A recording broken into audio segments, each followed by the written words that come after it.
د الیمین ګنداپور حواله سره دا خبره په میډیا باندې ډیره زیاته وایرل ده چې الیمین ګنداپور د 11 کروڑ روپو بسکټ خوړلې دي. اوس د 11 کروڑ روپو بسکټ یو انسان په یو کال کې خوړې شي. مکمل حقیقت د بیانوم چې د 11 کروڑ روپو س سيناریو ده. مریم نواز د 11 کروڑ 90 لک روپو بسکټ خوړلې دي. مکمل تفصیل سره په دې ټاپک باندې خبره کوو. نور هم ډیر اهم اپډیټس دي د مریم نواز د حکومت هم اپډیټس دي. سواد کې چې کوم واقع شوی د غي حواله سره هم اپډیټس دي. په پنجاب کې هم مختلف واقعیات شوي دي. پنجاب کې صحت کارت هم بند شوی دی. پنجاب کې په یو هسپتال کې شل ماشومان هم مړ شوي دي. د سب په وجه باندې مړ شوي دي.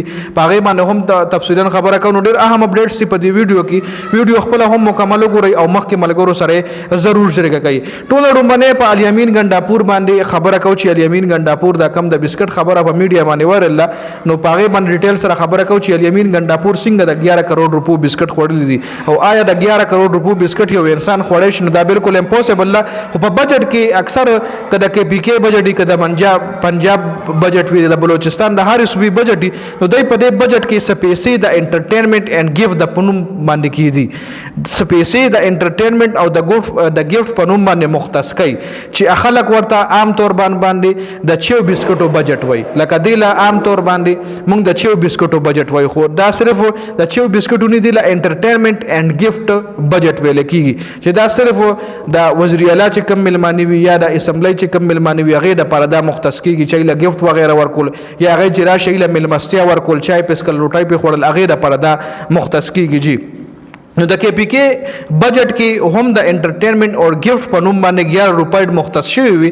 دا د وزیر اعلی هاوس چې کومه خرچه وي د چیو بسکټو خرچه د روټۍ خرچه یا د ملمنو خرچه دا د هغې دپاره مختص کېږي. یا چې دا کم ملمانه راشي هغې لکه چېرې وزیر اعلی وغواړي څه ګفت مفت ورکوي نو دا په هغه پیسو کې دا شامل وي. نو هغه ټولې پیسې دې بجټ نه اخیستلی کېږي که وزیر اعلی وغواړي چاله لکه اوس د پنجاب یو مشر راغو د پنجاب ایم پی اے ایم این ایس کې پی کې د راغو دلته هغه سټی کوي روټۍ خوري چای څکي نو دا دغې بجټ نه انټرټینمنت اینډ ګفټنګ نه بیا وزیر اعلی زه وغواړي چې زه دله زه ګفت ورکوم بازار نه ولا سره وغواړي نو هغه هم دغه بجټ نه مختص کیږي. جی بل طرف ته مریم نواز د چیو بسکټ چې دا کم بجټ دی نو 11 کروڑ 90 لک روپۍ هغې مختص کړي دي. نو لکه د 90 لک روپۍ د ګنداپور نه مریم نواز زیاتې مختص کړي دي.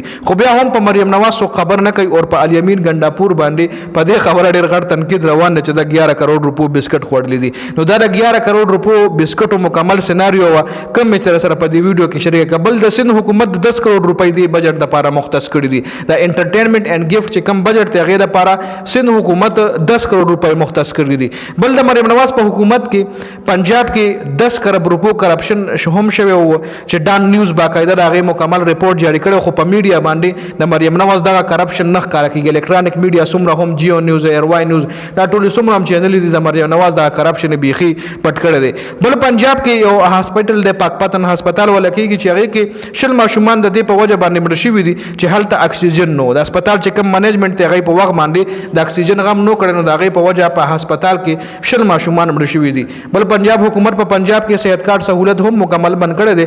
30 جون نه به پنجاب حکومت دا اعلان کړی چې 30 جون نه به د پنجاب ټولو هسپتالونو کې د صحت کارت چې کم سهولت دی هغه مکمل بند وي. نو دا وګورئ دا د پنجاب حکومت کارنامې دي چې صحت کارت هم د پنجاب په خلکو باندې. خیر دا اپډیټس په دې ویډیو کې د حوالې سره تاسو رای لرئ. تاسو خپل رای کمنټ کولی شئ. د ویډیو کتلو زیاته مننه. والسلام.